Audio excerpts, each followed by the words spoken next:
ప్రియులారా, తిరిగి మీ అందరికీ యేసుక్రీస్తు నామములో శుభాలు అండ్ స్వాగతాన్ని పలుకుతున్నాం. ప్రియులారా, ప్రసన్న పోయినసారి మన మధ్య ప్రసన్న ఫ్రమ్ తెనాలి వచ్చారు. తర్వాత sister Priya Bharati, I remember her name is Vivin Bharati. So Priya Bharati, welcome మా మధ్యకి రావడం చాలా సంతోషం. And bless you and sister and family. Once again, nice to see few families. 1-2 weeks kind of miss ayyamu. Charlie family, Sister Sudha family, and Peter family. ఈ రోజు కొంత families miss అవుతున్నాం ప్రభుత్వ. Hopefully let us hope next week they will be back again to our fellowship. ఈరోజు దేవుని యొక్క వాక్యం పూర్తిగా ఎంకరేజ్ చేయాలి.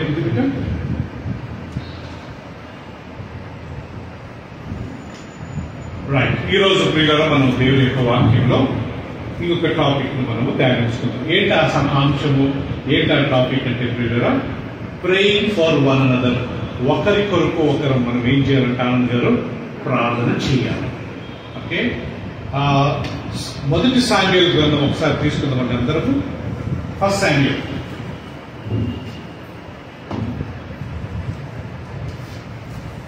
మనం పోయిన వారం ప్రియులారా ఈ వాక్యాన్ని మనం నేర్చుకున్నాము. We have to pray for one another. ఒకరి కొరకు ఒకరు మనం ప్రార్థన చేయాలి అనే విషయాన్ని మనం నేర్చుకున్నాము. మొదటి సామ్యూయల్ గ్రంథము 12వ అధ్యాయము, ఫస్ట్ సామ్యూయల్ చాప్టర్ 12 verse 23 అది మీరందరూ తీసినట్లయితే నేను మీ కొరకు చదువుతాను ప్రియులారా. First Samuel chapter 12 verse 23. ఇక్కడ ఏముందంటే ప్రియులారా, సామ్యూయలు ఇశ్రాయేల్ జనాంగంతో మాట్లాడుతూ ఆయన ఈ యొక్క మాటను వాళ్ళతో చెప్తాడండి. ఏంటా మాట అంటే, నా మటుకు నేను మీ నిమిత్తము ప్రార్థన చేయుట మానుట వలన యెహోవాకు విరోధముగా ఏం చేసినా పాపము చేసిన వాడు నగుదును. వన్స్ అగైన్ మంచి గమనించండి, నా మటుకు నేను మీ నిమిత్తము ప్రార్థన చేయుట మానుట వలన యెహోవాకు విరోధముగా పాపము చేసిన వాడు నగుదును. ఇక్కడ సామ్యూయల్ ప్రియులారా ఇశ్రాయేల్ జనాంగం అందరితో మాట్లాడుతూ ఏమంటాడంటే, వాళ్ళు మాకు ఒక రాజు కావాలి, మాకు ఒక కింగ్ కావాలి అని అడిగినప్పుడు ప్రియులారా సామ్యూయల్ వాళ్ళని దేవుని దగ్గర అడుగుతారు. ప్రభా ఇదో వీళ్ళు ఇలా ఒక రాజును అడుగుతున్నారు అని అడిగినప్పుడు దేవుడు ఏమంటాడంటే, సామ్యూయల్ వాళ్ళు రిజెక్ట్ చేసింది, వాళ్ళు తిరస్కరించింది నిన్ను కాదు నన్నే. So they don't want me to be as their direct king. నేను డైరెక్ట్ గా వాళ్ళకు రాజు ఉండడం వాళ్ళకి ఇష్టం లేదు. They want some physical king. వేరే దేశాలలో రాజులు ఉన్నట్టుగా వాళ్ళకు రాజు కావాలని వాళ్ళు కోరుకుంటున్నారు.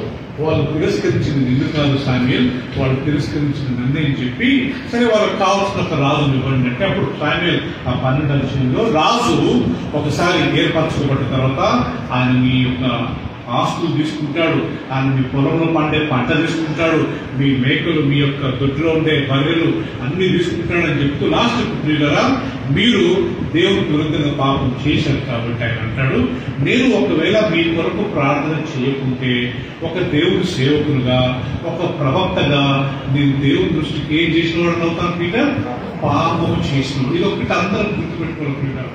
ఈ వాక్యము మనందరికీ వర్తిస్తుంది.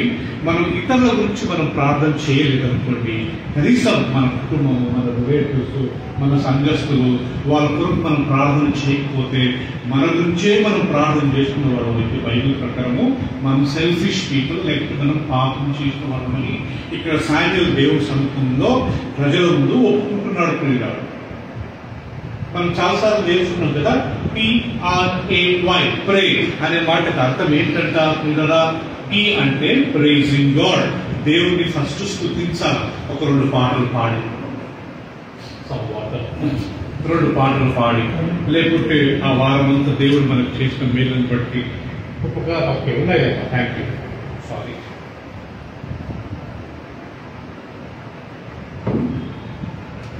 దేవుడు మనకు చేసిన ఉపకారాలను బట్టి మేలును బట్టి మనం ప్రైజింగ్ గాడ్. పి అంటే ప్రైజింగ్ గాడ్. సులభ. ఆర్ అంటే repentance.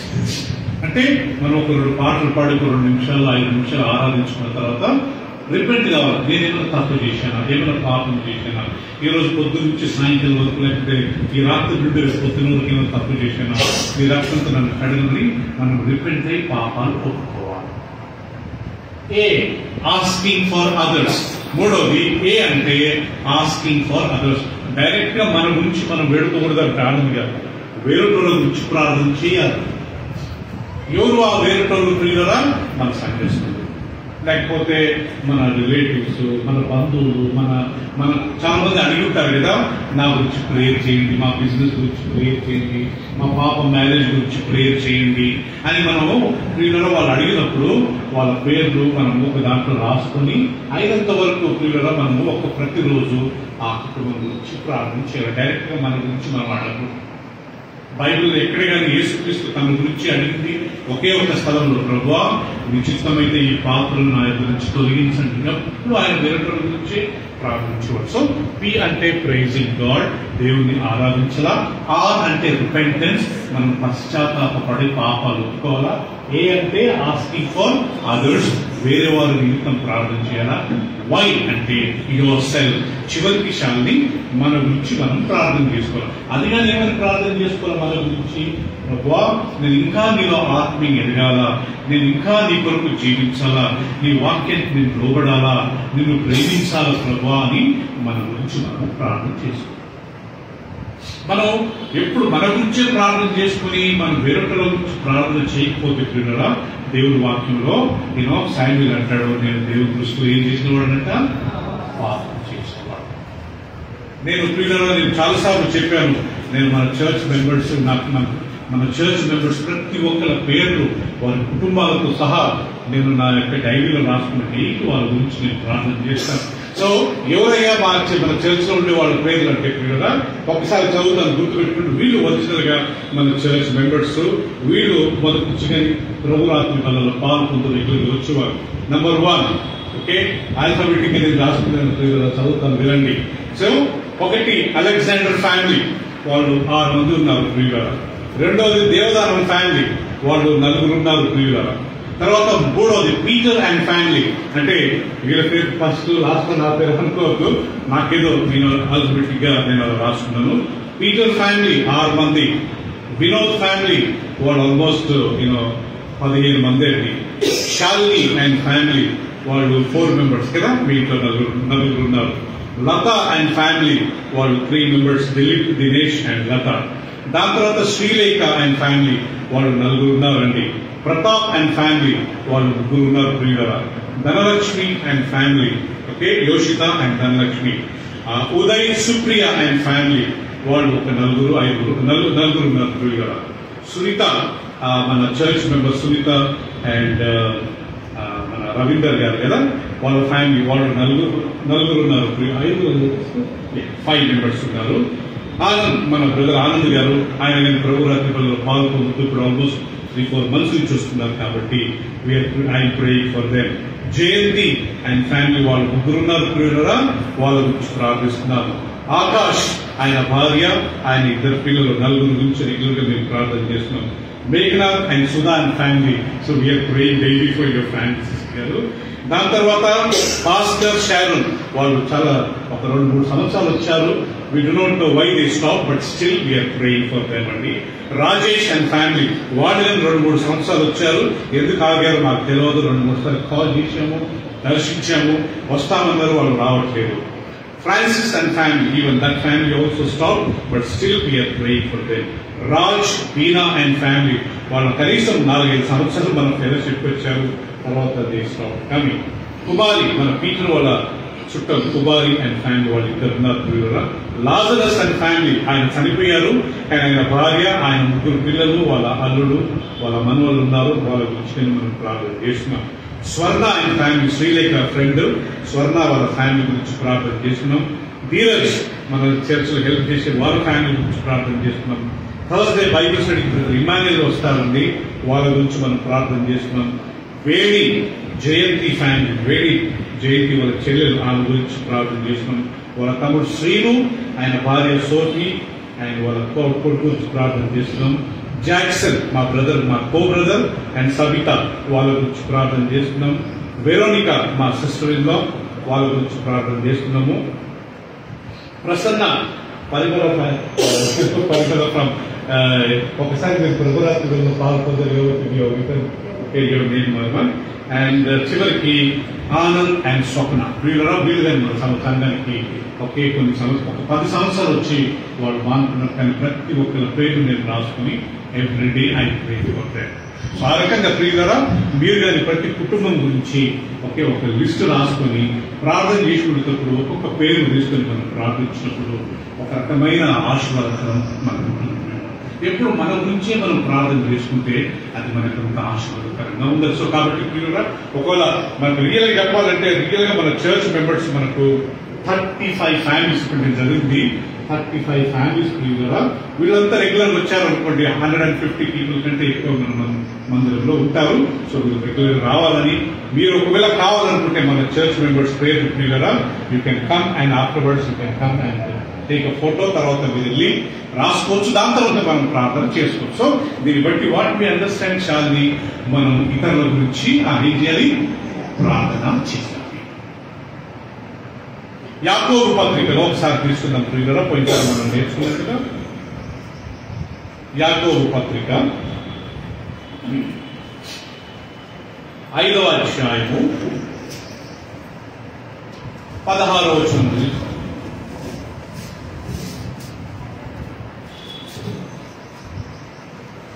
Book of James, chapter 5, verse 16.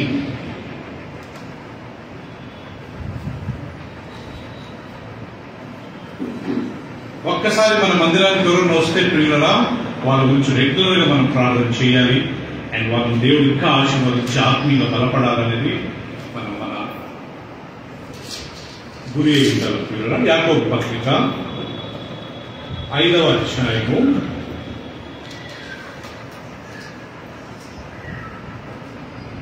16వ వచనం ఒకసారి చదువుకున్నట్లయితే, పోయినసారి మన టెక్స్ట్ ఇదే ప్రియులారా, అది ఏంటంటే 5:16.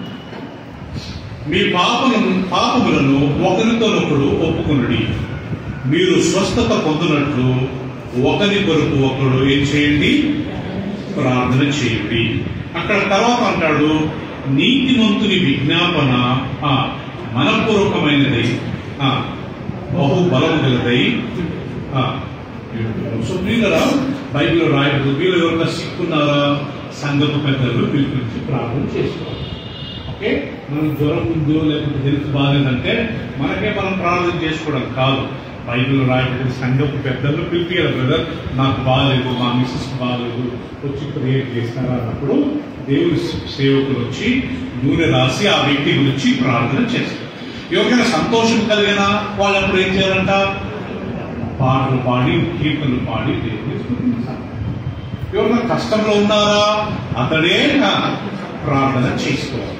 సో కాబట్టి మనం ఏం చేయాలంటే ఎవరైనా సిక్కున్నా లేకపోతే ఏదైనా ప్రాబ్లం మనం అడిగినా మనం పర్సనల్ గా వాళ్ళ పేర్లు వాళ్ళ కుటుంబం గురించి రాసుకుని వాళ్ళ గురించి రెగ్యులర్ గా మనం ప్రార్థన చేసుకోవాలి. నేను నా పర్సనల్ ప్రేయర్ లో ఇప్పుడు నేను రాసిన ప్రేయర్ మన సంఘస్థులు మరి ముఖ్యంగా ఎవరెవరైతే ప్రభురాత్రికలలో మన సంఘానికి వచ్చి ఈ రొట్టెలో పాల్పొందారో they become a part of praise Lord fellowship అని నేను నమ్ముతున్నాను.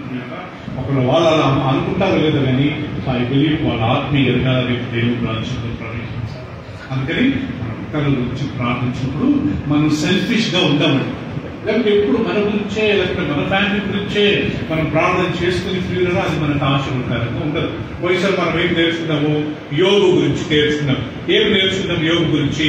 యోగు గ్రంథము 42వ అధ్యాయం మనం తీసుకుందాం ప్రియులరా. Book of Job, chapter 42.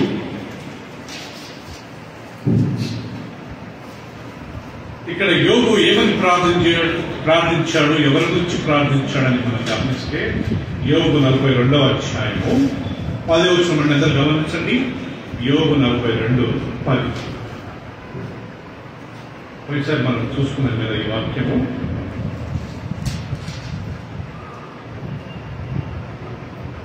మరియు యోబు తన స్నేహితుల నిమిత్తము ప్రార్థన చేసినప్పుడు యెహోవా అతని క్షేమస్థితిని మరలా అతనికి దయచేసెను. మరియు యోబునకు పూర్వము కలిగిన దానికంటే రెండంతలు అధికముగా యెహోవా అతనికి దయచేసెను. గమనించండి ప్రియులారా, యోబు తన ఆస్తి ఎంత పోగొట్టుకున్నాడు? 7,000 గొర్రెలు, 3,000 ఒంటెలు. ఎంత అయ్యండి? 7 + 3,000 10,000. 500 జతల ఎద్దులు అంటే అదొక వెయ్యి కదా, 11,000. 500 ఆడుగాడలు. ప్రియులారా, మొత్తం ఆయన దగ్గర ఉన్న ప్రాపర్టీ 11,500 పశువులు, 11,500 యానిమల్స్ కి ఎంతమంది పని మనుషులు కావాలా? యోబు గ్రంథం మొదటి అధ్యాయంలో రాయబడింది, బహుమంది పని మనుషులు ఆయన కలిగి ఉన్నారు. ఆయన కంటే గొప్ప ఆ దేశంలో అంత రిచ్ లేడంట. మన ఇండియాలో ఆయన ఎవరో అంబానీ, లేకపోతే అడానీ, లేకపోతే అమెరికాలో ఎలాన్ మస్క్, లేకపోతే కొంతమంది ఉన్నారు కదా, అట్లా కొన్ని దేశాలలో చాలా రిచ్ ఉన్నట్టు ఆ ప్రాంతంలో యోబు కంటే రిచ్ ఎవ్వరు లేరు. అంత ధనవంతులు ఉంటారు. ఒక 100 గేదెలు ఉంటే అక్కడ పోయి చూడండి ఎంతమంది పని మనుషులు ఉంటారు. పాలు తిట్టడానికి ఒక 10 మంది, 100 వరకు ఉంటారు. ఆ పేడెత్తడానికి కొంతమంది, దానికి స్నానం చేయడానికి కొంతమంది, ఆ పాలు అమ్మడానికి కొంతమంది, ఆ పాలతో కొన్ని ఐస్ క్రీమ్స్, కొన్ని పెరుగు చేయడానికి కొంతమంది. నాకు తెలిసి ఒక 50, ఒక 20, 30 మంది పని మనుషులు ఉంటారు. అలాంటి 11,500 పశువులు యోగుకున్నాయండి ప్రియులరా. ఎంతమంది పని మనుషులు అంటాం? బహుమంది అంట ప్రియులరా. అన్ని పోగొట్టుకున్నాడు. చివరికి ఆయన 10 మంది పిల్లలు, 7 మంది కుమారులు. యోగు ఇరితాగి పట్టుకొని యోగు గ్రంథం మొదటి అధ్యాయం ఒకసారి తీసుకుంటాం. అంటే ఇతరుల గురించి ప్రార్థన చేయడం వల్ల మనకు వచ్చే ఆశీర్వాదం ఏంటో మనం ఈరోజు కొన్ని నేర్చుకున్నాం. యోగు గ్రంథం మొదటి అధ్యాయము 1వ వచనం. ఊజు దేశం నందు యోగు అని ఒక మనుషుడు ఉండేది. అతడు యథార్థవర్తనుడు, న్యాయవంతుడై దేవుని యందు భయభక్తులు కలిగి చెడుతనమును విసర్జించిన వాడు. ఆయన క్యారెక్టర్ గురించి రాసుకుంటుంది కదా.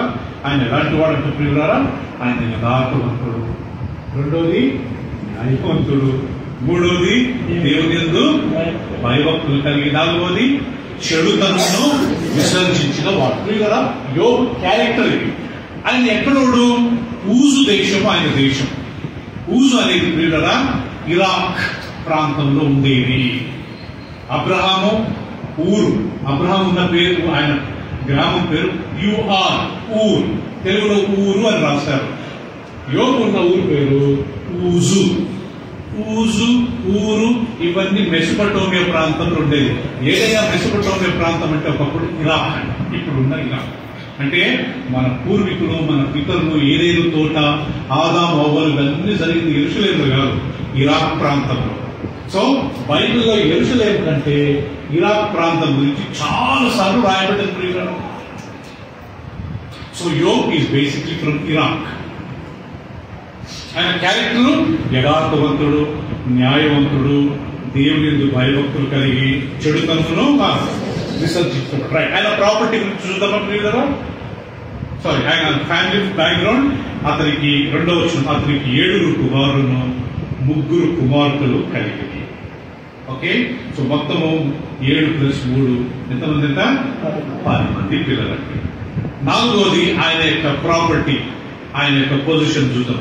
అతనికి 7,000 గొర్రెలను, 3,000 ఒంటెలను, 500 జతల ఎడ్లను, 500 ఆడుగాడులను కలిగి. దాని తర్వాత రాయబడ్డది బహుమంది పనివారును అతనికి ఆస్తిగా ఉండేది కనుక తూర్పు దిక్కు జనులందరిలో అతడే గొప్పవాడుగా ఉండేది. ఇది ప్రియులారా యోబు యొక్క బ్యాక్గ్రౌండ్. యోబు ఏ ప్రాంతానికి చెందినవాడంట? ఊజు. యోబు క్యారెక్టర్ ఏంటంట? యథార్థవంతుడు, న్యాయవంతుడు, దేవుని యందు భయభక్తులు కలిగి చెడుతనమును విసర్జించిన వాడు. ఆయన సంతానం ఎంత అంట? 7 కుమారులు, 3 కుమార్తెలు, ఆల్ టుగెదర్ 10 మంది పిల్లలు. ఆయనకి ఎంత ఆస్తి అంట చేయింది? 7,000 గొర్రెలు, 3,000 ఒంటెలు, 500 జత. జత అంటే ఇద్దరు 2 కదా ప్రియులారా. 500 జత అంటే ఆల్మోస్ట్ 1000 ఆడు గాడిదలు. సో దాని తర్వాత 500 ఎడ్లు. సో ఇవన్నీ కలిపి 11,500 పశువులు. దానికి వాటిని మెయింటైన్ చేయడం నేను చెప్పాను కదా, దాన్ని పేడ దివ్వడానికి, దాన్ని పాలు పిక్కడానికి, వాటికి క్లీనింగ్ చేయడానికి ఎంతో మంది పని మనుషులు ఉండేవారంట. Because richest man.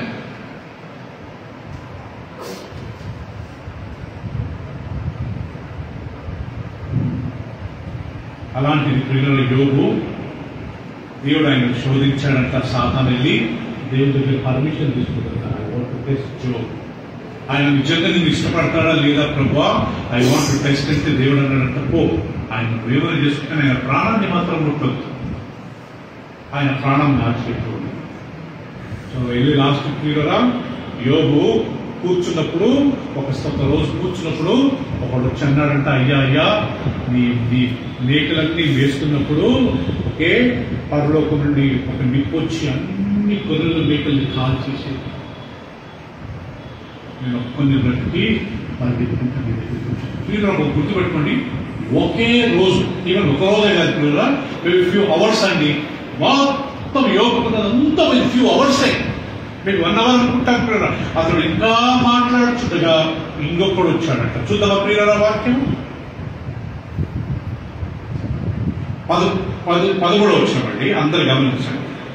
ఒక దినము యోబు కుమారులను కుమార్తెలను తమ ఇంట భోజనం చేయించు ద్రాక్షారసం పానం చేయించుడుగా ఒక దూత అతని ఎద్దుకు వచ్చి ఎద్దులను నాగిలి దున్నుచు గాడిదలు వాటి సమీపమున మేయిచుండగా శివాయులు వాటి మీద పడి వాటిని పట్టుకొని పోయి ఖడ్గముతో పనివారిని హతము చేసి జరిగిన నీకు తెలియజేయటకు నేను ఒక్కడనే తప్పించుకొని వచ్చి ఉన్నానని. అతడు ఇంకా మాట్లాడుచుండగా, గ్యాప్ లేదండి, ఆయన మాట్లాడుచుండగా బైబిల్ రాయబడింది, మరొకడు వచ్చి దేవుని అగ్ని ఆకాశం నుండి పడి గొర్రెలను పనివారిని రగులబెట్టి కాల్చివేసెను. దానిని నీకు తెలియజేయటకు నేను ఒక్కడనే తప్పించుకుని వచ్చున్నాను. అతడు ఇంకా మాట్లాడుచుండగా 3వ వాడు వచ్చాడండి. మరొకడు వచ్చి కల్దీయులు 3 సమూహములుగా వచ్చి ఒంటెల మీద పడి వాటిని కొనిపోయి ఖడ్గము చేత పనివారిని చంపించిరి. ఇప్పుడు 4వ వాడు, నీకు దానిని తెలియజేయటకు నేను ఒక్కడిని తప్పించుకుని వచ్చున్నానని.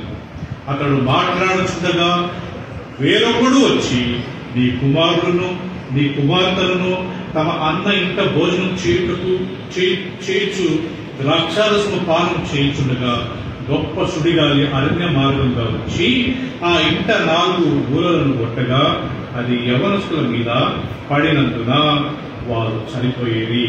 దానిని నీకు తెలియజేయటకు నేను ఒక్కడినే తప్పించుకుని వచ్చున్నాను. అప్పుడు యోబు లేచి తన పై వస్త్రములు చింపుకొని తల వెంట్రుకలు గురించుకొని నేల మీద సాష్టాంగపడి నమస్కారం చేసి ఇట్లా నేను నా తల్లి గర్భంలో నుండి దిగంబరినే వచ్చి తిని దిగంబరిని అక్కడికి తిరిగి వెళ్ళదనని యెహోవా ఇచ్చెను, యెహోవా తీసుకొని పోయాను, యెహోవా నామమునకు స్తుతి కలుగును గాక. ఈ సంగతుల్లో ఏ విషయం ఉందో యోబు ఏ పాపము చేయలేదు, దేవుడు అన్యాయం చేశానని చెప్పలేదు. ఇది ప్రియుల యోబు విషయంలో అంత పెద్ద ప్రాపర్టీ కదా ప్రియుల. మనం లాస్ ఏంజల్స్ లో మనం గమనిస్తే ప్రియుల మొత్తం సిటీ అంతా కాలిపోయింది. స్వీటీ కూతురు గౌని ఆ వీడియో అప్పుడు ఆమె అక్కడి నుంచి ఫ్లైట్ ఎక్కిందండి. సో ప్రతి ఇల్లు కాలిపోయినట్ట ప్రియుల. హాలీవుడ్ మూవీస్ వాళ్ళ డైరెక్టర్స్ మెల్ గిబ్సన్ అని ఒక మూవీ తీశాడు యేసుప్రభు గురించి. వీళ్ళంతా ఇల్లు కోరుకున్నాడు ఒక్క రోజులో, ఒక్క గంటలో ఎగ్జాక్ట్లీ యోబు విషయంలో. కానీ నాట్ ఈవెన్ అవర్, ఏదో డేస్ అండ్ 1 అవర్ ఆయన మాట్లాడుకుంటూ ఇంకొక ఆయన వచ్చాడంట. ఆయన మాట్లాడైపోయినప్పుడు ఇంకొక ఆయన వచ్చాడంట. ఆయన మాట్లాడైపోయినప్పుడు ఇంకొక ఆయన వచ్చాడంట. లాస్ట్ కు పెద్ద షాకింగ్, నీ కుమార్తెలు పాల్గొన్న పిల్లలు ప్రియుల 7 కుమారులు అంటే వాళ్ళకు 7 భార్యలు అనుకోండి. ఒక్కొక్కరికి 2 పిల్లలు వేసుకున్న ప్రియుల వాళ్ళొక 14 మంది, 14, 28 ప్రియుల వాళ్ళ 3 కూతుర్లు, 3 అల్లుళ్ళు, వాళ్ళ పిల్లలు అంతా కలిపి ప్రియుల నాకు తెలిసి ఒక 40 మంది వాళ్ళ స్పాట్లో చనిపోయారు.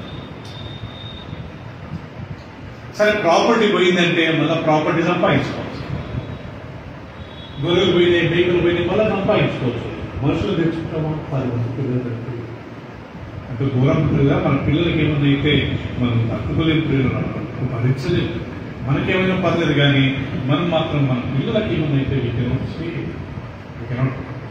ఆల్రెడీ చాలా బాధగా అలాంటి యోగు 10 మంది పిల్లలు సుఖంగా ఒకే రోజు అంటూ ఏదో గర్వించినందుకు ఆయన పోగొట్టుకోలే, దేవుడు ఆయన నెక్స్ట్ చేస్తున్నాడు. దానికి పైగా ఆయన తల నుంచి కాలు కూర్పులు వచ్చాయంట. 2వ అధ్యాయం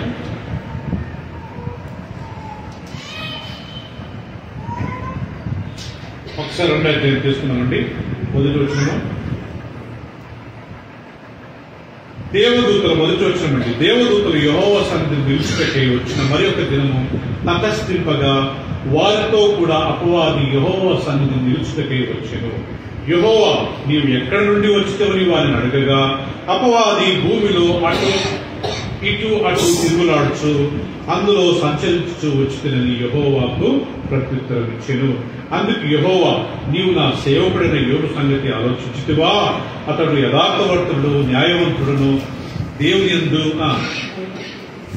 ఇప్పుడు దేవుడు చెప్తున్నాడండి. ఇప్పుడు దేవుని యందు భయభక్తులు కలిగి చెడుతనమును విసర్జించిన వాడు భూమి మీద అతని వంటి వాడెవడునో లేడు.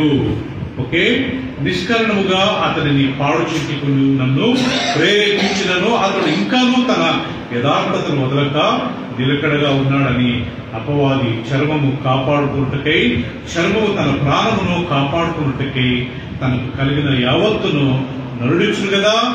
ఇంకొకసారి నీవు చేయి చాపి అతని ఎముకను అతని దేహమును మొత్తినడలా అతడు నీ ముఖము ఎదుటనే దూషించి నిన్ను విడిచి పోవును అనెను. అందుకు యెహోవా అతడు నీ వశంలో ఉన్నాడు, అతని ప్రాణం మాత్రం నీవు ముట్టవద్దు అని సెలవిచ్చాడు. కాబట్టి అపవాది యెహోవా సన్నిధి నుండి బయలువెళ్లి అరికాలు మొదలుకొని నడినెత్తు వరకు బాధగల కురుపులతో యోగును మొత్తెను. అతడు ఒళ్ళు గోపుకున్నటకై చిల్ల కైపు తీసుకుని బూడిదలో కూర్చుండగా అతని భార్య వచ్చి నీవు ఇంకానూ యథార్థతను వదలక ఇద్దువా? దేవుని దూషించి మరణము కమ్మనెను. అందుకతడు మూర్ఖురాలు మాట్లాడినట్టు నీవు మాట్లాడుచున్నావు. మనం దేవుని వలన మేలు అనుభవించుదుమా? కీడు మనము అనుభవింపక తగదా అనే ఈ సంగతుల్లో ఏ విషయం యోగు నోటి మాటతో నైనను పాపము చేసేది. సో ఇప్పుడు ఏమైందంటే ప్రియులారా, 2వసారి సాతాను గడు దేవుని దగ్గరికి వెళ్ళి ప్రభువా ఆయన కొద్దిగా ఆయన హెల్త్ విషయంలో కొద్దిగా ఆయన సిక్కుంటే ఆయన అంగీకరిస్తానని చెప్పాడు. సరే ఇష్టం బాబు, ఆయన ప్రాణాన్ని మాత్రం ముట్టొద్దు. లాస్ట్ సాతాను గడు నడినెత్తి మొదలుకొని హరికాల వరకు ఏం చేసినట్ట కురుపులు అంటారు, గుళ్ళలు, చీము, రక్తం అంత ఇరిటేషన్ ఉంటుంది. పిల్లల మనకి ఎప్పుడన్నా దురదలు వస్తే మనం గోపుకుంటే ఎంత దూరం ఉంటుంది. అలాంటిది ఆయన బూడిదలు కూర్చొని ఒక చిల్లిపేకు పట్టుకొని పిల్లల గోపుకుంటూ కూర్చున్నాడు.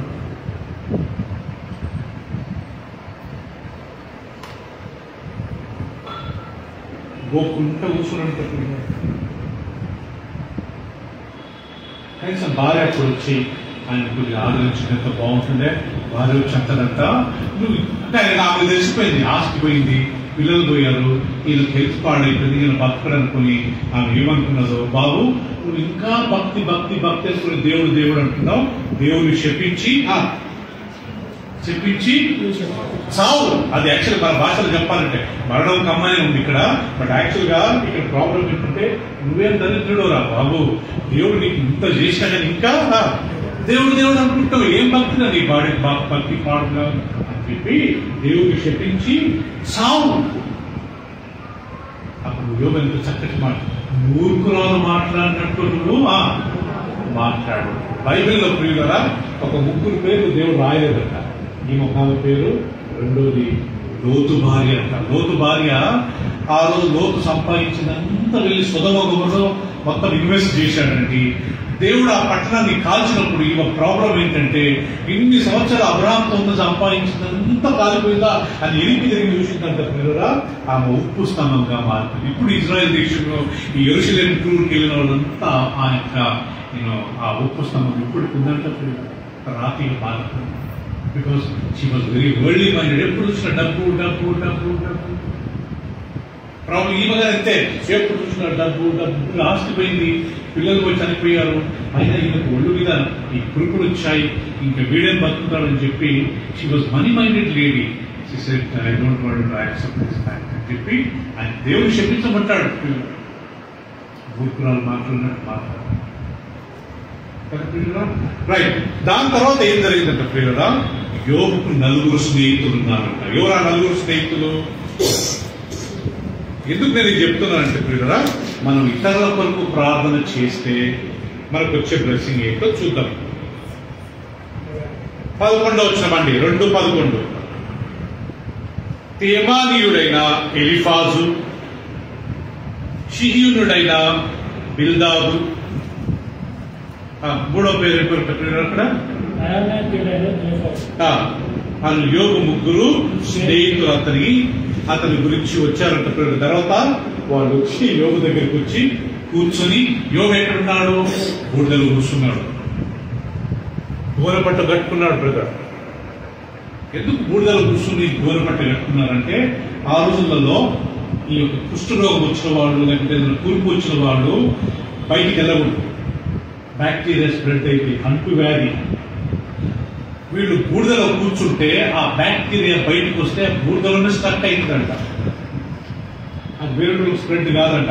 గోనపట్ట చుట్టుకుంటే ఆ గోనపట్ట బాగా బూడిదలో కులిపి దాన్ని వేసుకుంటారంట. ఆ బ్యాక్టీరియా బయటకు వెళ్ళే ఛాన్స్ ఉండదంట. ఎప్పుడు బూడిదలోనే కూర్చొని ఒక రాత్రి చిల్లిపెంకు తీసుకొని ఆయన గోకుంటూ కూర్చున్నాడు. ఆయన 3 స్నేహితులు వచ్చిన తర్వాత 4వ వ్యక్తి అని వస్తాడండి. కూర్చొని, అయ్యా యోగు, నీకు జరగకుండాల్సింది, నువ్వు ఎంత మంచోడివి, ఎంత నీతిమంతుడు, నువ్వు ఎంతో ప్రేమగా ఉన్నావు, ఎంతమందికి నువ్వు సాయం చేసావు అని చెప్పి ఆయన బాగా ఆదరించారంట.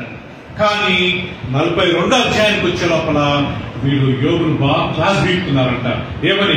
నువ్వు ఏదో చేశావు, అందుకే నీకు ఈ రోగం వచ్చింది, అందుకే నీ ఆస్తి పోగొట్టుకున్నావు, అందుకే నీ పిల్లలందరూ చనిపోయారని చెప్పి ఆయనను విరుద్ధంగా ఆయన ప్రియులరా ఒక రకంగా మాట్లాడుతున్నప్పుడు అప్పుడు యోగు ఏం చేయాలి? ప్రియులరా, అంత మనకు ఆస్తి పోయింది, ఒంటిపైన కురుకులు వచ్చాయి, ఇరిటేట్ గా ఉంది బాడీ. అక్కడ టైంలో ఎవరినో వచ్చి మనం సతాయించి నువ్వు బాగైంది, నీకు మంచిగా అయింది నీకు అంటే ఎక్కడ క్లియర్ మనకు ఇరిటేటింగ్ అనిపించదు దాంట్లో. కానీ యోగు ఇరిటేట్ అయ్యాడా? 10వ వచనం చూడండి, 42:10. మరి యోగు తన స్నేహితుడి నిమిత్తం ఏం చేశాడంట? ప్రార్థన చేసినప్పుడు, చెప్పండి ప్రియులారా, ప్రార్థన చేసినప్పుడు యెహోవా అతని క్షేమస్థితిని మరలా అతనికి దయచేసెను.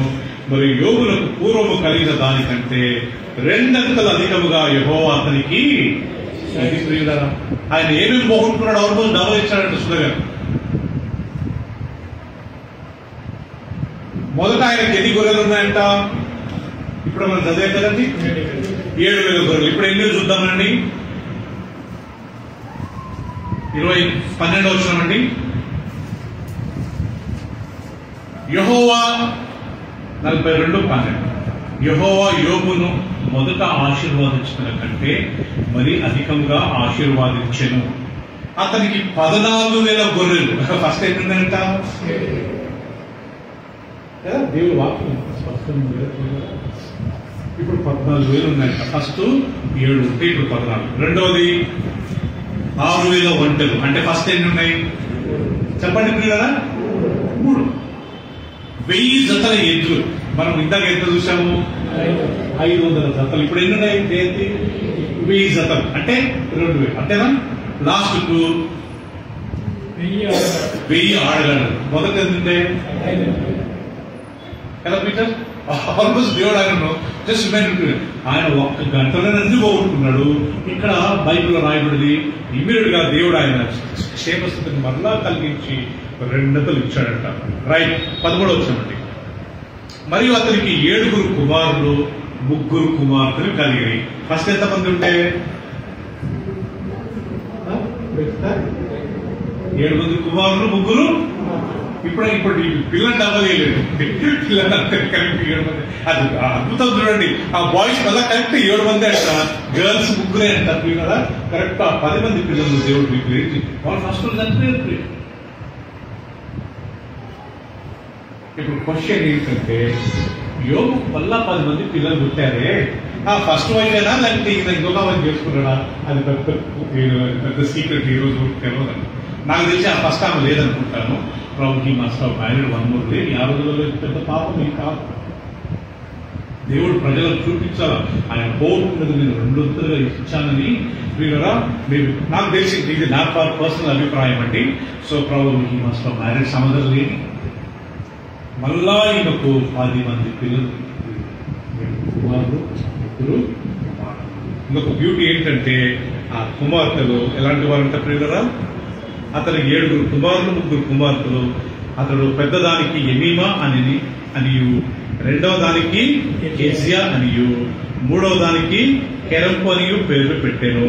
ఆ దేశమందంతటా వినండి ఈ మాట ప్రియులరా, యోగు కుమార్తెలంతా సౌందర్యవంతులు కనబడలేదు. వారి తండ్రి వారి సహోదరులతో పాటు వారికి ప్రాపర్టీ స్వాస్థ్యములు ఇచ్చాను. 7 కుమారులు, 3 కుమార్తెలు కప్పి కదా. వాళ్ళకంటే ఆ దేశంలో సౌందర్యవంతులే లేదు. బైబిల్లో ఒక వాక్యం ఉంది, సౌందర్యము మోసం కదా, అందము మోసము, సౌందర్యము వ్యర్థము. మరి ఇక్కడ బైబిల్లో రాయబడింది యోగు కూతురు చాలా సౌందర్యవంతులు.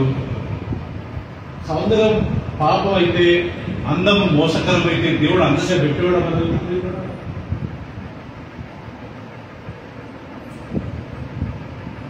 ఎప్పుడు అందం మోసము, ఎప్పుడు సౌందర్యము అపాయం అంటే మనము గర్వించినప్పుడు. అందం తప్పే లేదు. మన దేవుడు ఒకవేళ అందమును ద్వేషించుంటే అందరినీ మనం విచిత్రంగా నల్లగా అంటారుగా, పళ్ళు బయటికి, చిన్న ముక్కు లేకపోతే పెద్ద ముక్కు, ఇంతలో తల అట్ట చేసి మనం సృష్టించేవాడు. దేవుడు అలా సృష్టించాడా? అందరు చక్కగా సృష్టించాడు.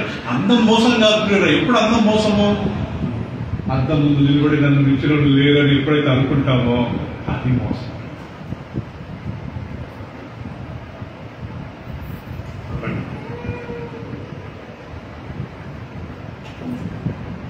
సో ప్రియులరా, మన అద్దం ముందు నిలబడి నన్ను మించిన అందం ఎవరికి లేదు, నా అంత స్మార్ట్ ఎవరు లేరు అని వేరే మనం తిరస్కరిస్తేనే అది మోసకరం. ప్రియులరా, బైబిల్లో రాయబడిన యోగు కూతురు చాలా అందగంతారంట ప్రియులరా, సౌందర్యవంతులంట. కొంతమంది అప్పుడప్పుడు వాక్యం చెప్తూ అందం మోసము అని వేరే పాప అందం ఉన్న వాళ్ళందరూ తిరుగుతూ ఉంటారు. అది తప్పండి ప్రియులరా. దేవుడు ప్రతి ఒక్కరికి ఒక లుక్స్ ఇచ్చాడు, ఒక మంచి బ్యూటీ ఇచ్చాడు. Thank God. గర్వించవద్దు. ప్రభువా thank you, whatever I'm very happy. అందం మోసం ఎప్పుడంటే మనం గర్వించి వేరుతోలను మనం ధృవీకరించి వాళ్ళు పొట్టుకున్నారు, వాళ్ళు లావుగున్నారు, వాళ్ళు ముక్కు పెద్ద ఉంది అండ్ వాళ్ళు నల్లగా ఉన్నారు అని ఎప్పుడైతే మనం వేరేటోళ్ళని వెక్కిరిస్తామో అది ప్రియుల పాపం, అది డేంజర్. దేవుడు వాళ్ళని ఆ రకంగా సృష్టించాడు. Thank God. ఎలా ఉన్న మాత్రాన గుణం మంచిగా ఉండదు. సో ఇక్కడ గుణం ముఖ్యం కానీ ప్రియులుగా అందము ఇవి చాలా అందం దేవుడు ఇచ్చింది. దాని తర్వాత ఏం రాయబడుతుంది ప్రియులరా, వారి తండ్రి వారి సహోదరులతో పాటు వారికి ఏమి ఇచ్చాడంట, స్వాస్థ్యం ఇచ్చాడంట. యోగు కొడుకులకు ఎంత ఇచ్చాడో కూతురు దగ్గర అంతే ప్రాపర్టీ ఇచ్చాడు.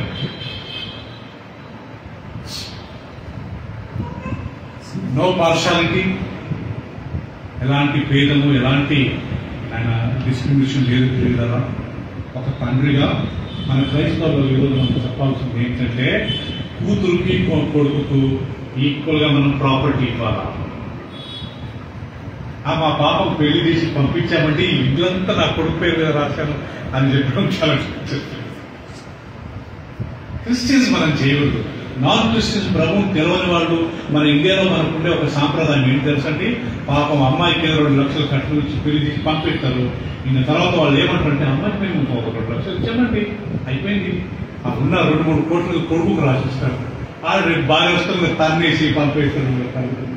లాస్ట్కి వాళ్ళు చూసేది ఎవరంట కూతురులే ప్రియులారా. నేను ఇక్కడ మగపిల్లలు ఏదో చెడు చేసి చెప్పట్లేదు, కాకపోతే పేరెంట్స్ గుర్తుపెట్టుకోండి. ఎవరెవరికైతే అమ్మాయి అబ్బాయి ఉండరో, ఎవరెవరికైతే బాయ్ గర్ల్స్ ఉన్నారో, ఓకే, సో వాళ్ళు గుర్తుపెట్టుకోవాలా, ఈక్వల్ గా మనం వాళ్ళు షేర్ చేయాలి. ఇద్దరు బాయ్స్ ఉంటే ఏదో ప్రాబ్లం లేదు, ఈజీ ఆటోమేటిక్ ఇచ్చేస్తాం. ఇద్దరు గర్ల్స్ కానీ ఆటోమేటిక్ ఇచ్చేస్తాం. కానీ బాయ్ అండ్ గర్ల్ ఉన్నప్పుడు చూడరా, అమ్మాయికి పెద్దగా ఇంపార్టెన్స్ ఇవ్వకుండా అబ్బాయికే మనం చాలా ఇంపార్టెన్స్ ఇచ్చి, మన హిందూ సాంప్రదాయంలో ఓకే, అమ్మాయి పెళ్ళి ఒక్కసారి బయటికి వెళ్తే పాపం ఏమి ఇవ్వరండి, ఎంత ఆస్తి వచ్చినా ఎంత ప్రాపర్టీ ఉన్నా మా పాప పెళ్లి చేసి పంపించామండి, ఇదంతా నా కొడుకుకే. భార్య వస్తున్నది, ఈ కొడుకు అమ్మగారిని బయటపడేస్తాడు. చివరికి ఆ తల్లిని చూసి కూతురే. సో అబ్బాయి ఉంటే యోగు తన కుమారులతో పాటు కూతుర్లకు కానీ ఈక్వల్ గా స్వాస్థ్యం ఇచ్చింది. సో ఈరోజు మన టాపిక్ ఏంటంటే ప్రియులరా, మనం ఇతరుల గురించి ఏం చేయాలంటమ్మా, ప్రార్థన చేయాలి. ఒకరి కొరకు ఒకరు మనము ప్రార్థన చేయాలి. ప్రియులరా, పోయిసారి మనం నేర్చుకున్నాం అబ్రహాము అబీమెలెకు అనే రాజు గురించి ప్రార్థన చేశాడు. చేసిన వెంటనే బైబిల్ రాయబడింది, దేవుడు ఆ రాజును స్వస్థపరిచాడు. అబ్రహాము శారా ఒక పట్టణానికి వెళ్ళినప్పుడు అక్కడ ఉన్న రాజు, శారా చాలా అందంగా ఉండేదంత ప్రియులరా, ఆమె కిడ్నాప్ చేసుకున్నాడు. ఆ రోజుల్లో రాజు ఆ లేడీని కిడ్నాప్ చేసుకుని వాళ్ళ భర్తను చంపేసి ఆమెతో పాపం చేసుకుంటారు. కానీ ఆ రోజు దేవుడు ఆయనతో చెప్పాడంట, ఆమె జోలికి వెళ్తే నువ్వు చంపేస్తాను. అప్పుడు అబీమెలెకు పొద్దున్నే లేచి అబ్రహాం దగ్గరకు వచ్చి, ఎందుకయ్యా నా చెల్లెని చెప్పాడు, నా భార్య అంటే నేను వదిలేవాడిని కదా. దేవుడు రాత్రిలో మాట్లాడాడంట, ఆమె జోలికి వెళ్ళొద్దు. అబ్రహాం పొద్దున్నే లేచి ఆమె గురించి ప్రార్థించాడు. ఆదికాండం తీసుకున్నాం. అంటే ఒకరికొకరు మనం ప్రార్థన చేయాలనే విషయాన్ని ఇక్కడ దేవుడు మనకి జ్ఞాపకం చేస్తుంది. ఆదికాండం 20వ అధ్యాయం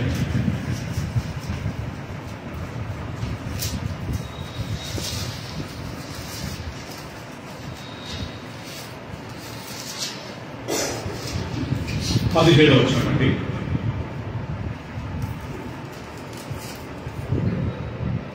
అబ్రహాము దేవుని ప్రార్థింపగా దేవుడు అబీమెలెకు అతని భార్యను అతని దాసీలను బాగు చేసెను, వారు పిల్లల కనివి. ఏలైనగా అబ్రహాము భార్య అయిన శారాను బట్టి దేవుడు అబీమెలెకు ఇంటిలో ప్రతి గర్భమును ఏం చేశాడంట, దేవుడు వాళ్ళ గర్భాలన్నీ మూసాడంట. ఆ రాజు ఇంట్లో ఎవరు ఏ లేడీస్ ఉన్నారో వాళ్ళందరి గర్భాన్ని మూసేశాడు. అబ్రహాం ఈయన గురించి ప్రార్థించాడంట, ఓ ప్రభువా, ఈ అబీమెలెకు రాజు క్షమించండి, please God you heal him అంటుందిలే.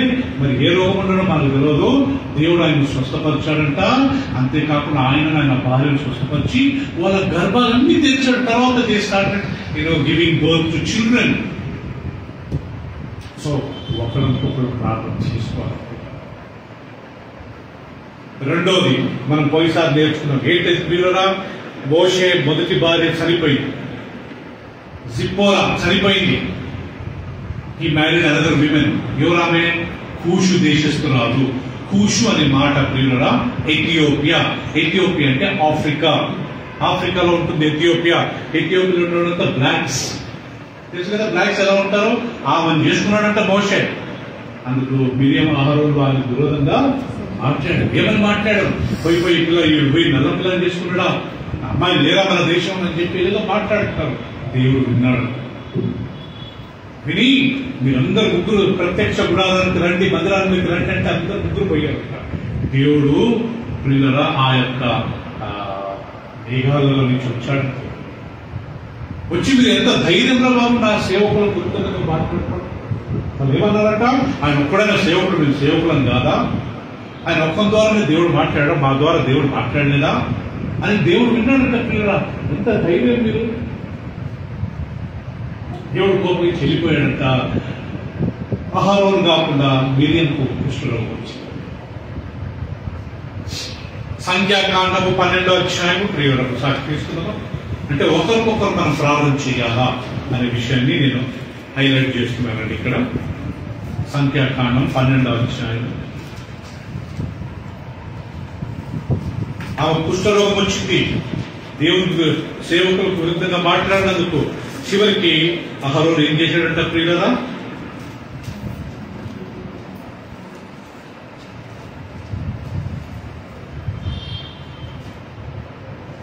తొమ్మిదవ వచనం, యెహోవా కోపము వారి మీద రగులుకొనగా ఆయన వెళ్లిపోయాను. మేఘమును ఆ ప్రత్యక్ష గుడారం మీద నుండి ఎత్తబడేను. అప్పుడు మిరియము హిమము వంటి తెల్లని కుష్ఠగలదాయను. అహరోను మిరియము వైపు చూచి అప్పుడు ఆమె కుష్ఠగలిగా కనబడేను. అహరోను, అయ్యో నా ప్రభువా, మోషే ప్రార్థిస్తున్నాడు, అయ్యో నా ప్రభువా, మేము అవివేకులమయ్యా, పాపలమైన మేము చేసిన ఈ పాపమును మా మీద మోపవద్దు. తన తల్లి గర్భంలో నుండి పుట్టినప్పటికే సగం మాంసం క్షీణించిన శిశువు శవం వలె ఆమెను ఉండనీయకమని మోషేతో చెప్పగా, మోషే ఎలుగెత్తి, దేవా దయచేసి ఈమెను బాగు చేయమని యెహోవాను మొరపెట్టాను. అప్పుడు యెహోవా మోషేతో, ఆమె తండ్రి ఆమె ముఖం మీద ఏం చేయాలి? ఉమ్ము వేసి కదా, ఆమె 7 దినములు సిగ్గుపడను కదా, ఆమె పాలను వెలుపట 7 దినములు ప్రత్యేకముగా ఉండవలను. తర్వాత ఆమెను చేర్చుకొనవలను. కాబట్టి మిరియము 7 దినములు పాలెం వెలుపలనే గడిపాను. మిరియము మరలా చేర్చబడి వరకు జనులు ముందుకు పోలేదంట. తర్వాత జనులు హజరేతు నుండి సాగి పారాను అరణ్యంలో దిగిరి. సో ప్రియుల ఇది జరిగిందండి. కుష్ఠరోగం అయిందంట ప్రియుల. అహరోను దూషిలోపలి మొత్తం చిన్న శిశువు మాదిరి మొత్తం శవం వలె ఉందంట. అహరోను మోషేని అడుగుతున్నాడు, అయ్యా నా ప్రభువా, మేము అవివేకులమయ్యా, మేము తప్పు చేశామయ్యా, ప్లీజ్ ఆమె చనిపోకుండా సాయం చేయమన్నప్పుడు మోషే ఏం చేశాడంట? ఎలుగెత్తి ఎవరికి ప్రార్థించాడు? యెహోవా, దేవా ఈమెను మీరు బాగు చేయండి. ప్రార్థన చేస్తున్నాడు ప్రియుల. దేవుడు ఏమంటే ఈమెను బాగా చేస్తారు, కానీ ఏం చేయాలి? ఈమె 7 రోజులు మాత్రం ఎక్కడుండాలా? పాలెం బయట ఉండాలి, క్యాంప్ బయట ఉండాలి. ఆమె తండ్రి వచ్చి ఆమె ముఖం మీద ఇంత ఘోరం కదా. ఈమె చేసిన దాన్ని బట్టి 7 రోజులు వీళ్ళు అక్కడనే ఉండిపోయినారంట పిల్లల. They suppose to move. ఒక రోజుకి ఆల్మోస్ట్ ఒక బ్రదర్ చెప్పినట్టుగా ఒక రోజుకు మనం ఒక 20 కిలోమీటర్లు నడవచ్చంట. 7 రోజులు వాళ్ళు కదలేదంట. ఆల్మోస్ట్ 140 కిలోమీటర్స్ వాళ్ళు అక్కడ ఉండిపోయారు. బికాస్ ఆఫ్ దిస్ మోషే ప్రార్థించాడు, దేవుడు తర్వాత 7 రోజుల తర్వాత క్షమించాడు. సో ఆ రకంగా మన ఇతరుల గురించి సునీత గారు చేయాలి. We have to pray for other people. యేసుక్రీస్తు ఈ లోకంలో ఉన్నప్పుడు కొంతమంది ప్రార్థించాడంట ప్రియులరా. నంబర్ 1 ఎవరు ఆయన వ్యక్తి అంటే ప్రియులరా? మత్తయి సువార్త ఒకసారి తీసుకుందామా?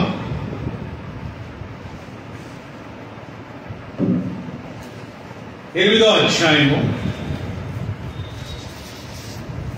యేసుక్రీస్తు ఈ లోకంలో ఉన్నప్పుడు కొంతమంది గురించి ప్రార్థించాడంట ప్రియులు. అఫ్ కోర్స్ రోగుల గురించి గుంపుగా చాలా మంది ప్రేయర్ చేశాడు, కానీ ఈయన ఇండివిజువల్ గా కొంతమంది గురించి ప్రార్థించాడంట. ఎవరో చూద్దామా ప్రియులరా? మత్తయి సువార్త 8వ అధ్యాయము 14వ వచనం ఒకసారి తీసుకుందామండి.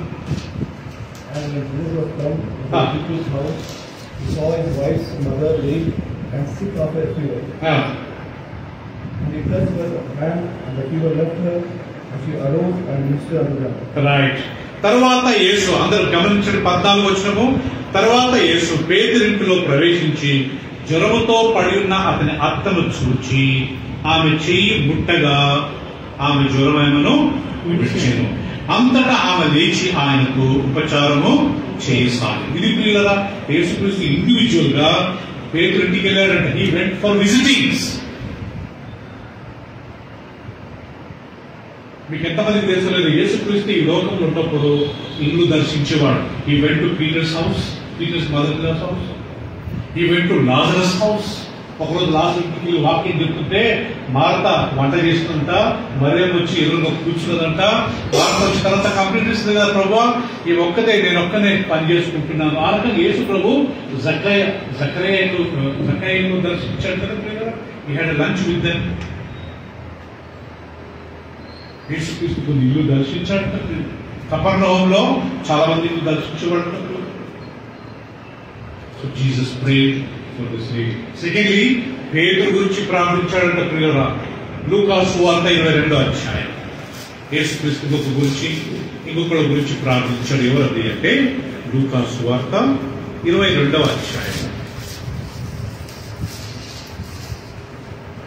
31 నుంచి చదువుకుందాం ప్రియులారా. 22:31 నుంచి మనం చదువుకుందాం. అందరు తీసిన తర్వాత నేను చదువుతాను. సైమన్ సైమన్, సీమోను సీమోను, ఇదిగో సాతాను మిమ్మును పట్టి గోధుమల వలె జల్లించుటకు మిమ్మల్ని కోరుకునేది, కానీ నీ నమ్మిక తప్పిపోకుండానట్లు నేను నీ కొరకు చెప్పండి, నేను నీ కొరకు వేడుకుంటుని. ఇంగ్లీష్ భాషలో I have prayed for you. This is personal prayer. ఇక్కడ ఏం జరిగిందంటే ప్రియులారా, ఇక్కడ పరలోక రాజ్యంలో ఎవరు గొప్ప అని శిష్యులు ఒకరికొకరు గొడవ పడుకుంటున్నారంటే చాలి. Who is great in heaven, who is great in heaven. యేసయ్య నీ కుడి పార్శ్వలో ఎవరు కూర్చోవాలా, నేనా యాకోబా, ఇది గొడవ పడుతుంటే పేతురు యేసుక్రీస్తు వాళ్ళతో మాట్లాడుతూ, ప్రియులారా మీరు లోకస్తుల అధికారం చలాయించవద్దు. Don't dominate other people. ప్రియులారా ఒక వ్యక్తి ఇంకొక వ్యక్తిని డామినేట్ చేయకూడదు ప్రియులారా. అది భార్య భర్త కావచ్చు, లేకపోతే అన్నదమ్ములు కావచ్చు, సంఘంలో పాస్టర్ కావచ్చు. ఒకళ్ళ మీద డామినేషన్ ఉండకూడదు అంటే అది చాలా ఘోరం. మీరు ఒకరినొకరు ప్రేమించుకుని ఒకరినొకరు సేవ చేసుకోండి అని చెప్తుంటే నువ్వు పేతురు వీళ్ళ డామినేట్ చేయాలనుకుంటున్నావా? పరలోకంలో నేనే గ్రేట్ అని అనుకుంటున్నావా అని చెప్పి ఇదిగో సాతాను నిన్ను ఆ గర్వం రప్పించి నిన్ను జల్లడబెట్టాలని అనుకున్నాడు. కానీ నేను దేవుని దగ్గర నీ కొరకు వేడుకున్నాను, అయ్యా పేతులకు తెలుగు ఎక్కువ ప్రభావ, ఆయనకు నోటి దురుసు ఎక్కువ ప్రభావ, పోనీలే ప్రభావ అని అడుగుతున్నా. తర్వాత అంటాడు, నువ్వు బలపడ్డ తర్వాత నీ సహోదరులు నువ్వు బలపరచాలి. సో ప్రతి ఒక్కరు ప్రియులను గుర్తుపెట్టుకోవాలా, మనం ఒకరికొకరు మనము ప్రార్థన చేయాలి. యేసుక్రీస్తు ఇంకొకరి గురించి ప్రార్థించాడు. యోహాను సువార్త 17వ అధ్యాయం. వ్యక్తిగతంగా ఆయన ప్రార్థన చేస్తున్నాడు. చూడండి ఎవరి గురించి ప్రార్థన చేశాడంట ఇక్కడ 17వ అధ్యాయం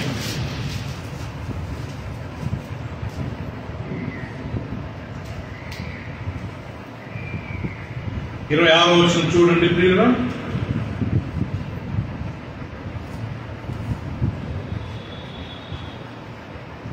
నీవు నా యందు ఉంచిన ప్రేమ వారి యందు ఉండునట్లు నేను వారి యందు ఉండునట్లును వారికి నీ నామమును తెలియజేసితివి, ఇంకాను తెలియజేసేదవని చెప్పాను.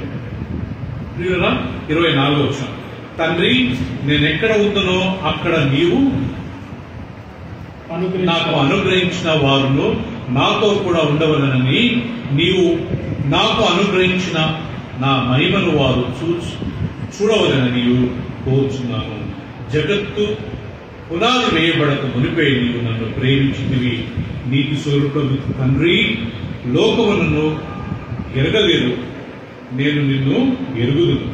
నీవు నన్ను పంపితివని మీరు ఎరిగి ఉన్నారు. సో మీరు శిష్యుల గురించి ప్రార్థిస్తున్నాడు. ప్రభువా నేను నువ్వు ఎలా ఒకటిగా ఉన్నామో ఈ శిష్యులను ఒకటిగా ఉండాలి ప్రభువా. They will be one. యేసుక్రీస్తు ఇంకోసారి ప్రార్థించాడు శిలువ మీద చనిపోతూ. ఏమన్నాడంట ప్రియులారా, దేవా ఏం చేయించున్నారో మీరు ఎరగా. ఉమ్ము ఊశారు, కళ్ళు మూసి గుద్దారు, తల మీద ముళ్ళు పెట్టారు, కొట్టడంతో 39 దెబ్బలు, 40 దెబ్బ కొట్టి చనిపోతారంట. ఆల్మోస్ట్ ప్రాణం పోతుందంట పిల్లల. 39కే ప్రాణం ఆల్మోస్ట్ ఆ యొక్క కొరడాలకు ఉక్కులు ఉంటాయంట పిల్లల. చిన్న నేను మొలలాగా అవుతుంది, కొట్టిలా లాగితే మొత్తం మాంసం వచ్చిందంట. యేసుప్రభు 39 దెబ్బలు కొట్టారు. 40 దెబ్బ కొడితే ఆయన చచ్చిపోతాడంటాడు. వీళ్ళేం చేసేవారు, వీళ్ళ చంపకూడదని చెప్పి మళ్ళా రివైవ్ చేసి మళ్ళా ఏదో ఒక రకంగా శిక్షించేవారు. ఇంత కొట్టి ఊసి కాలుతో తన్ని నువ్వు యూదుల రాజువా, ఇంత చేసిన వాళ్ళు దిగరా? శిలువలో చనిపోతే మొత్తం తల నుంచి కాలు వరకు బ్లడ్ వెళ్తా ఉంది. ప్యాషన్ ఆఫ్ క్రైస్ట్ అని చూసాం కదా, మరి ఘోరంగా చూపించాం దానికైతే. సో ప్రియులరా, మొత్తం కాలుతా ఉంది తల నుంచి కాలు వరకు. మన యెరూషలేములో ఒక బట్ట దొరికిందంట తోగుతుంటే. ప్రియులరా, ఏంటి ఆ బట్ట అంటే శీల యేసు ప్రభు చనిపోయిన తర్వాత ఆయన బాడీని ఆ బట్టలో చుట్టి పాతి పెట్టారు. ఆ బట్ట తెరిచి చూస్తే ఆనంద్ గారు బ్లడ్ లేని స్థలం లేదంటాం. ఆల్మోస్ట్ ఆ బట్ట మొత్తం అక్కడ కింది నుంచి పై వరకు, పై నుంచి కింది వరకు టోటల్గా బ్లడ్. అంటే ఏంటి అర్థము, ఆయన దేహంలో గాయపడని స్థలమే లేదంట. తల నుంచి కాలు వరకు ఒకటే ఫుల్ బ్లడ్. ఇంత చేసిన వాళ్ళు యేసు ప్రభు అంటాడు, మీరేం చేయించున్నారు, మీరు ఎరగరు కాబట్టి మీరు ఏం చేయండి ప్రభు. సో యేసుక్రీస్తు ఈ లోకం ఉన్నప్పుడు ప్రియులా ఆయన అర్థం. సో మనం కానీ ప్రియులా మనం కొన్నిసారి ఏం చేస్తున్నాం తెలుసండి, కొత్త సంవత్సరంలో ఇంకొక వాక్యంలో 1 యోహాను ఒకసారి తీసుకుందామండి. Closing 1 John 5:20, very very important verse అండి. 1 యోహాను 5:20.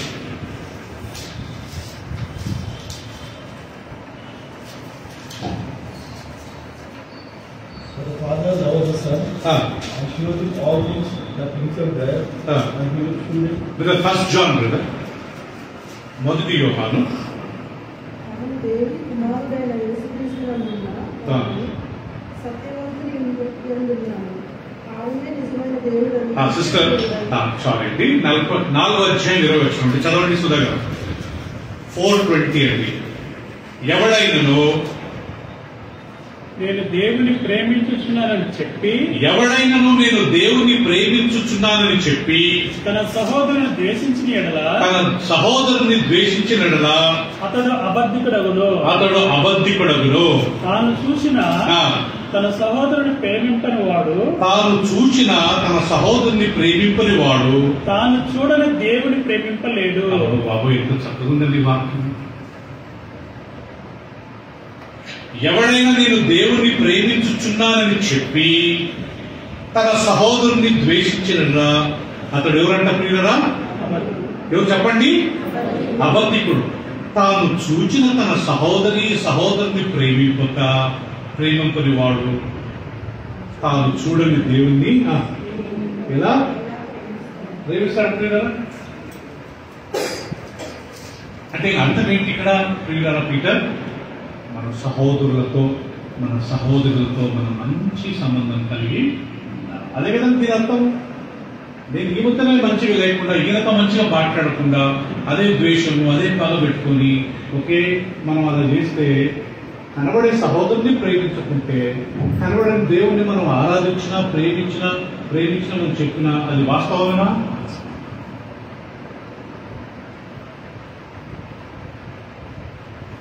నేను చాలాసార్లు చెప్పాను, ఈ వాక్యాలు చదువుతున్నప్పుడు నేను ఒక బుక్ పేరు తీసుకొని రాశానండి. ఎవరన్నా నేను ద్వేషిస్తున్నాను 15 పేర్లు వెళ్ళాయి 15 years బ్యాక్. ఆ 15 మంది దగ్గరికి వెళ్ళి నేను వాళ్ళకి సారీ చెప్పి మాట్లాడి 15 మంది ఏదో ఒక గొడవడ్డాను కాదు, కొంచెం అడగడమో లేకపోతే ఏదో సరిగ్గా మాట్లాడకపోవడమో ఆ టైం చేస్తుంటే నాకు ఈ వాక్యం చదువుతున్నప్పుడు నేను చూసే సహోదరుని ప్రేమించుకుంటే నా దేవుడిని ఎలా ప్రేమిస్తాను? వాళ్ళ దగ్గరికి సారీ చెప్పి వాళ్ళతో నేను ప్రేయర్ చేయించుకున్నాను. చాలు, I asked them to pray for me. అందరి అయిపోయింది. లాస్ట్ ఒక ఆయన బెంగళూరులో ఉన్నాడు. ఆ బెంగళూరు ఆయన దగ్గర అలా ఇలా చేసి ఆయన ఫోన్ నెంబర్ సంపాదించుకున్నాడు. ఫోన్ చేసిన సుధర్ brother Sam is from Kerala, Malayali. Brother Sam, I'm sorry, నేను బెంగళూరు ఉన్నప్పుడు నాకు మెచ్యూరిటీ లేకపోతే నేను మీకు కొద్దిగా చిన్న చిన్న మాటలలో గొడవపడ్డాను. ఐఎమ్ సారీ బ్రదర్, నన్ను క్షమించండి, నేను పరలోకానికి వెళ్ళాలనుకున్నాను. ఈ సీరియస్ అయిన నేను క్షమించాను. ఇది ప్రియులరా, మనము అందరితో ప్రేమగా ఉండాలి, అందరితో సహవాసం. మనం పోయినసారి నేర్చుకునేదంతా ఒకరికి ఒకరము మనం ఘనంగా ఎంచుకోవాలి. ఎవరితో మాట్లాడినా ఆనంద్ బ్రదర్ నాకంటే ఎంతో శ్రేష్ఠుడు, దేవదనం నాకంటే ఎంతో శ్రేష్ఠుడు, శ్రీలేఖి గారు నాకంటే శ్రేష్ఠుడు, నందలక్ష్మి గారు, అట్లా మనం వేరే వ్యక్తితో మాట్లాడుతున్నప్పుడు వాళ్ళని తక్కువ అని చేయకూడదంట ప్రియులరా. They are greater than me, they are wiser than me, they are smarter than me అని అనుకొని వాళ్ళని గౌరవంగా మాట్లాడాలంట. మనం పోయినసారి నేర్చుకున్నాం కదా January 1st. Give respect. And నేను రెస్పెక్ట్ ఇవ్వకుండా వాళ్ళు నాకు ఏం లేదని చెప్తే అది కరెక్ట్ కాదంట ప్రియులరా. రెండోది మనం నేర్చుకున్నది ఏంటంటే ప్రియులరా, ఒకరికొకరు మనం వందనాలు చెప్పుకోవాలి. You remember that? మనం ఒక వ్యక్తిని కలిసినప్పుడు ఏం చేయాలంట? ప్రైజ్ లార్డ్ చెప్పాలా. లోపలికి వస్తుందో ఎవరైనా కనపడ్డామా ప్రైజ్ లార్డ్ చెప్పాలా, వెళ్ళేటప్పుడు ప్రైజ్ లార్డ్ చెప్పాలా ప్రియులరా.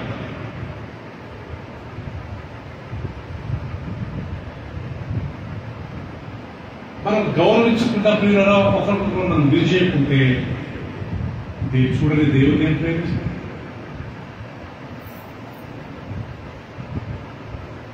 షాలోమ్ అని చెప్పాలా, ప్రైజ్ లార్డ్ అని చెప్పాలని కొంతమంది నన్ను అడుగుతున్నారు. ప్రియులరా, ఫస్ట్ ప్రైజ్ లార్డ్ చెప్పి తర్వాత షాలోమ్ చెప్పాలి. ప్రైజ్ లార్డ్ అంటే దేవుడికి మహిమ, అంతే కదా. దేవుడిని మహిమపరిస్తే మనకు షాలోమ్ దొరుకుతుంది కదా. దేవుడిని మనం మహిమపరచుకుంటే మనకు షాలోమ్ దొరుకుతుందా? అందుకే బైబిల్లో రాయబడిన ప్రియులరా, ఒకరికొకరు వందనాలు చెప్పుకోండి. మూడోది మనం పోయినసారి నేర్చుకున్నాము, ఒకరికొరకు ఒకరము ఒకరితో ఒకరు మనం సహవాసంగా ఉండాలి ప్రియులరా. మనం బ్రతికిన రోజులు అందరితో సహవాసంగా ఉండాలి. మరి ముఖ్యంగా దేవుని బిడ్డలతో, మన చుట్టాలతో, మన బంధువులతో. Christian life is like 3 stories building అంట ప్రియులరా. First floor is my personal life, second floor my family life, third floor my Christian. వినండి, Christian life is like 3 stories building అంటే ఆనంద్ గారు. First the my personal life. నేను వ్యక్తిగతంగా ఎలా ఉన్నాను, వ్యక్తిగతంగా నేను ప్రార్థన చేస్తున్నానా, వ్యక్తిగతంగా నేను వాక్యం చదువుతున్నా, ఎవరు చూడనప్పుడు నేను ఏం చేస్తున్నా. సో నేను పర్సనల్ గా ఎవరు చూసినా చూడకుండా నేను పరిశుద్ధంగా ఉండాలి. So first my personal life. If my personal life is not good, you forget about second floor. Second floor, my family life. How I meet my wife, how I meet my husband. నిజంగా భార్య nature ఏంటో భర్త అడిగితే తెలుస్తుందంట, భర్త nature ఏంటో భార్యను అడిగితే తెలుస్తుందంట. ఈ తల్లిదండ్రులు ఎలా ఉన్నారో పిల్లల్ని అడిగితే తెలుస్తుంది. ఈ పిల్లలు ఎలాంటి వాళ్ళు తల్లిదండ్రులను అడిగితే తెలుస్తుంది. ఫ్యామిలీతో మంచిగా లేకుండా అత్తమామతో గొడవ పడుకుంటా, వాళ్ళతో మాట్లాడకుండా, ఓకే, లేకుంటే భర్త తమ్ముడితో మాట్లాడకుండా, వాళ్ళ చెల్లెలతో మాట్లాడకుండా, అత్త కోడలు ఎప్పుడు గొడవ పడుకుంటా. వీళ్ళు సెకండ్ ఫ్లోర్ ఏముంటుంది పిల్లల వాళ్ళకి ఫస్ట్ ఫ్లోర్ మంచిగా లేదు కాబట్టి సెకండ్ ఫ్లోర్ నేను పాడైపోయింది. ఆ కూతురు బాగా చూసుకుంటూ కోడలు వచ్చినప్పుడు ఏమవుతుందో మరి ఘోరంగా ట్రీట్ చేస్తారనుకోవడం. ఈమె వీళ్ళ మమ్మీ దగ్గరకు వస్తే చాలా బాగుంటుంది, అత్తగారి దగ్గరకు వచ్చినప్పుడు లేనిపోయిన యాక్షన్లను చేస్తారు. నయోమి తెలుసు కదా ప్రియులు, నయోమి స్టోరీ. ఆ నయోమికి ఇద్దరు కుమారులు చనిపోతారంట. ఇద్దరు కోడళ్లలో ఒక కోడలు వెళ్ళిపోయి ఇంకొకరిని చేసుకుంటుంది. ఇంకొక కోడల పేరు ఏం పేరంట? రూతు. అమ్మా నువ్వు బోమ్మ, నువ్వు పెళ్లి చేసుకుంటే నేను పోనమ్మా, నువ్వు ఎక్కడుంటో నేను అన్నుంటే అత్తగారు, నీ దేవుడే నా దేవుడు, నీ జనులే నా జనులు, నీ బంధువులే నా బంధువులు, నీ స్నేహితులే నా స్నేహితులు. గుర్తుపెట్టుకోండి, ఒక కోడలుగా అత్తను ఎంత చక్కగా ట్రీట్ చేసింది తెలుసండి.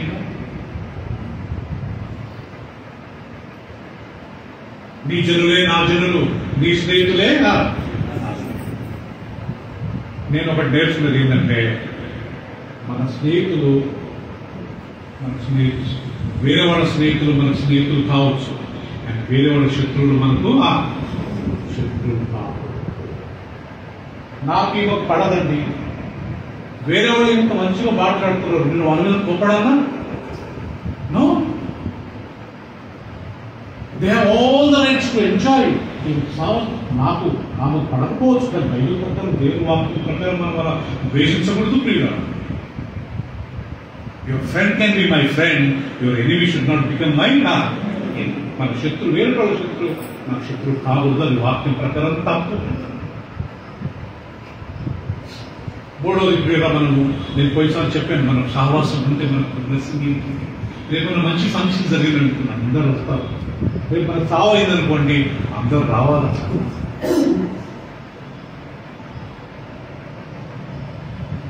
ఒక కాకి చనిపోతే 100 కాకులు వస్తాయంట, ఒక కోతి చనిపోతే 100 కోతులు వస్తాయంట కదా పిల్లలు. ఒక మనిషి మనంగా లేదా ఆ ప్రేమ సహవాసం ఉంటే మన ఇవాళ ఫంక్షన్ ఉంటే అందరూ వచ్చేస్తారు ప్రియుల.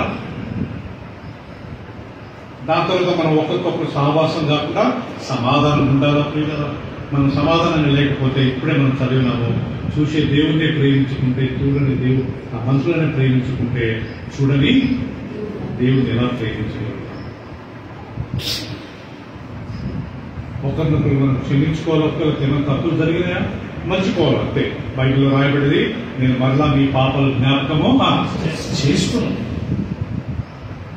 దాని తర్వాత ప్రియుల మనం పోయిసారి నేర్చుకున్నాము, ఒకరికొకరు ఆతిథ్యం ఇచ్చుకోవాలి. ఎవరైనా మన ఇంటికి వచ్చినప్పుడు మంచిగా వారు మంచి లంచ్ టైమా లంచ్ పెట్టి పంపుదాం, డిన్నర్ టైమా డిన్నర్ పెట్టి పంపుదాం, లేదా హాట్ టైంలో వచ్చారా కప్ ఆఫ్ టీ ఇద్దాం, ఎండాకాలంలో కొద్దిగా ఏమైనా జ్యూస్ ఇద్దాం కదా ప్రియుల.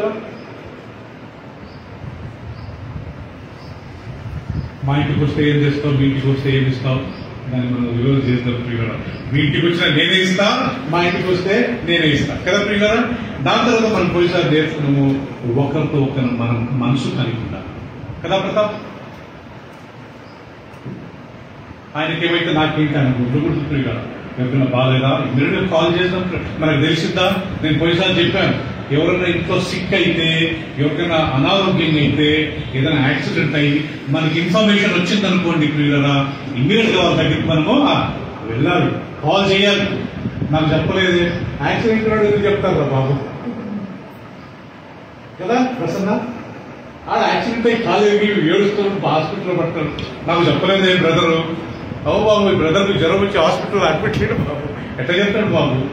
సో మనం సిక్ అయినప్పుడు ఎవరైనా తెలిస్తే మనం ఇమ్మీడియట్గా స్పందించాలంట. ఇవి వాక్యంలో రాయి ఉంటాయి. లాస్ట్ అండ్ ఫైనల్ గా ఈరోజు మనం నేర్చుకుంది, ఒకరికొకరు మనం ఏం చేయాలంటే సిస్టర్ ప్రార్థన చేయాలి. ఇందాక చదివిన పేర్లు మళ్ళీ ఒకసారి చదువుతాను సార్, రాసుకోండి ప్రియురా. మన చర్చ్ లో మన ఫెలోషిప్ వచ్చే వాటిల్లో ఈ కుటుంబాలు రెగ్యులర్ గా వీఆర్ ప్రేయింగ్ ఫర్ హిమ్. మీరు కానీ ప్రియురా ప్రతి ఒక్కళ్ళు ఈ పేర్లు రాసుకొని, ఓకే మన చర్చ్ లో ఉన్న వాళ్ళు ఎవరు first family Alexander and family, Devadanam family, Peter family, Vinod family, Shalini family, Latha family, Srilekha family, Pratap family, Dhanalakshmi and family, Uday Supriya and family, sister Sunitha and family, Anand and family, Jayanthi and family, Akash and Rebecca family, Meghanath and Sudha family, Bhaskar Sharon family, Rajesh and family, Francis and family, Raj Beena and family, Kumari మన Peter వాళ్ళ చుట్టం Kumari and family, Lazarus Susheela and family, Swarna మన శ్రీలేఖ వాళ్ళ friend Swarna and family, Dheeraj and family, and Emmanuel Tamil brother ఆయన Thursday వస్తాడండి, Veni Jayanthi family, Seenu Jayanthi family, Jackson Savitha family, Veronica Dhannu and family, Prasanna from family, okay, and last Anand and Swapna. So వీరంతా ప్రియులు they are part of our church members కాబట్టి, so దయచేసి మీరు కానీ పేరు రాసుకోండి, ప్రతిరోజు వీళ్ళ గురించి ప్రార్థన చేసుకుందాము. అండ్ వీళ్ళతో మన సహవాసం ఉందాం ప్రియులరా. మందిరంలోనే కాదు, వీళ్ళు బయట కానీ will be touch with them and pray for them. God willing, next week we will learn one more lesson. Amen. 2 నిమిషాలు కళ్ళు కూర్చొని మనం ఇతరుల గురించి ప్రార్థన చేయకపోతే శామ్యూయల్ అంటాడు, నేను దేవుని విరుద్ధంగా పాపం చేసిన వాడిని అవుతాను. నేను బిజీగా ఉన్నాను, నా వర్క్లో బిజీ ఉన్నాను, నా స్టడీస్లో బిజీ ఉన్నాను అనొద్దండి. ఎంత బిజీగా ఉన్నా మనం ప్రార్థన మాత్రం చేసుకోవాలి కదా. PRAY, praising God, repentance, asking for others, yourself. ఈ కుటుంబాలందరి గురించి మనం రాసుకున్నాం. మన డైరీలో ప్రతి ఒక్కరు ఒక డైరీలో ఒక బుక్లో మన బైబిల్లో రాసుకున్నాం. ఈ కుటుంబాలు మనం అందరానికి వచ్చేవాళ్ళు. నేను ప్రతిసారి ఖాళీగా కూర్చున్నప్పుడు కానీ ఈ కుటుంబాల గురించి ఆలోచించి ప్రేయర్ చేసుకుంటాను.